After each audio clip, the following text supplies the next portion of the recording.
परब्रह्मणे नमः। ओम श्री परमात्मने नमः। अथ प्रथमोऽध्यायः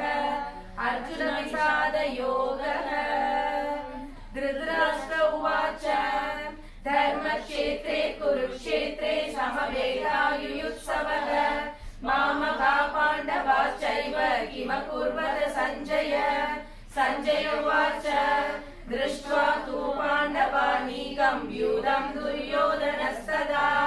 आचार्यमुपसंगम्य राजा वचनमब्रवीत् पश्येतां पाण्डुपुत्राणाम् आचार्यमगतिं च मूं व्यूढां द्रुपदपुत्रेण तव शिष्येण धीमता अत्र शूरा महेश्वासा भीमार्जुनसमायुधि युयुधानो विराटश्च द्रुपदश्च महारथः दृष्टकेतुश्चेकितानः काशीराजश्च वीर्यवान् पुरुजित् कुन्दिभोजश्च शैब्यश्च नरपुङ्गवः युधामन्युश्च विक्रान्त उत्तमौजाश्च वीर्यवान् सौभद्रो द्रौपदेयाश्च सर्व एव महारथाः अस्माकं तु विशिष्टाये तान्निबोधद्विजोत्तम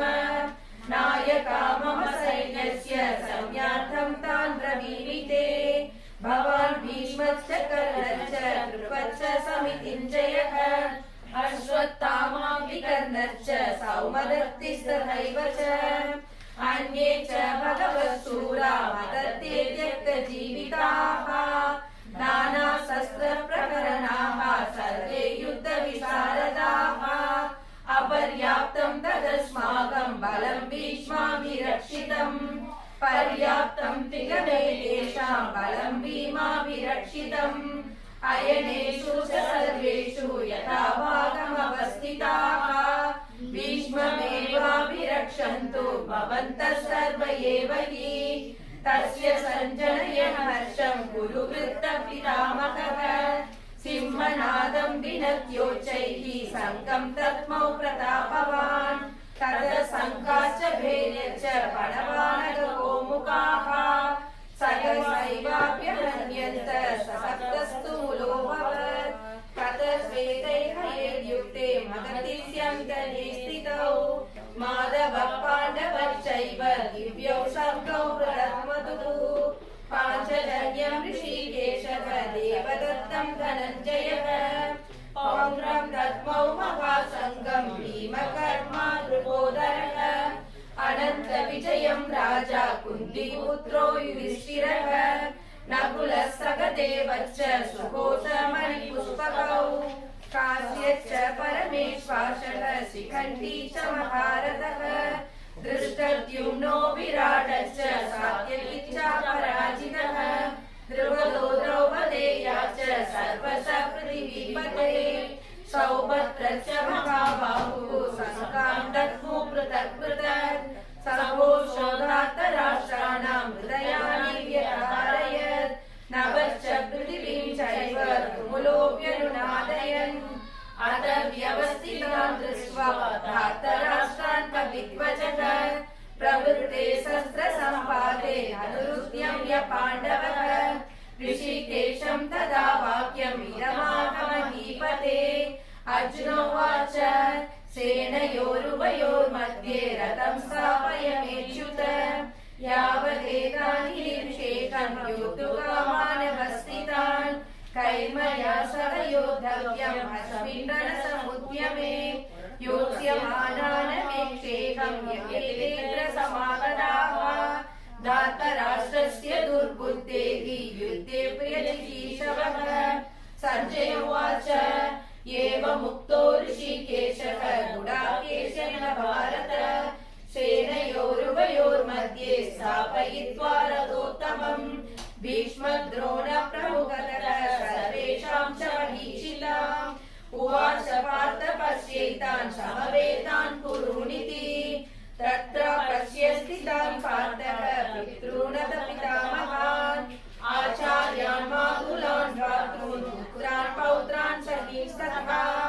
स्वसुरान् सुहृदश्चैव सेनयोरुभयोरपि तान् समीक्षय स कौन्तेयः सर्वान् बन्धूनवस्थितान्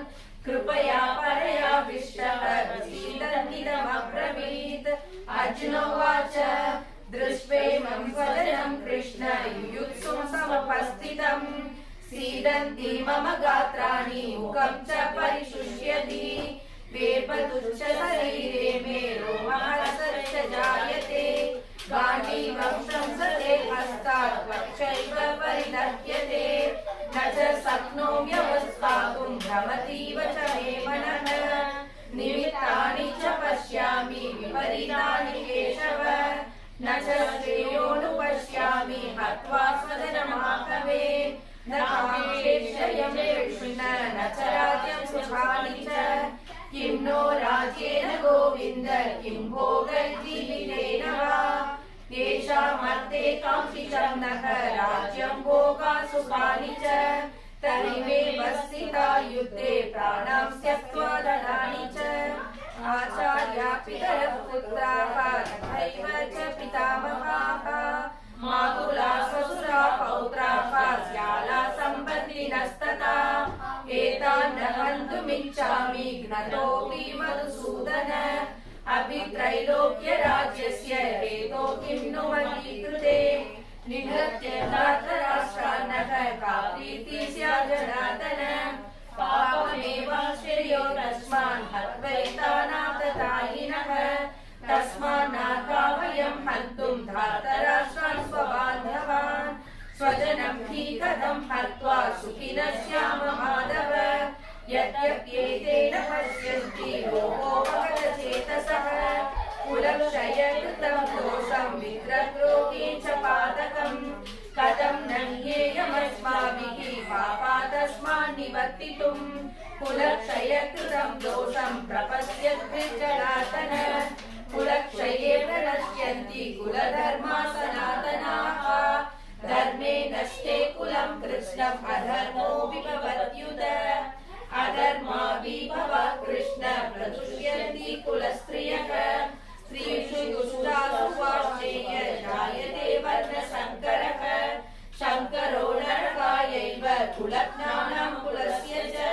पतन्ति पितरो येषां मृतपिण्डोदकप्रियाः दोषैरेतैः कुलज्ञानं वर्णशङ्करकारकैः उत्साद्यन्ते जातिधर्माः कुलधर्मा च शाश्वताः उत्सन्न कुलधर्माणां मनुष्याणां जनार्दन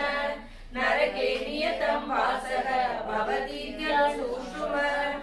अहो पतमवत्पापं कर्तुं व्यवसिता वयं यद्राज्यसुखलोभेन हन्तुं स्वजनमुद्यताः यदि माम प्रतीकारम् असस्रं शस्त्रपाणयः धातराष्ट्रारणे हन्युः तन्मे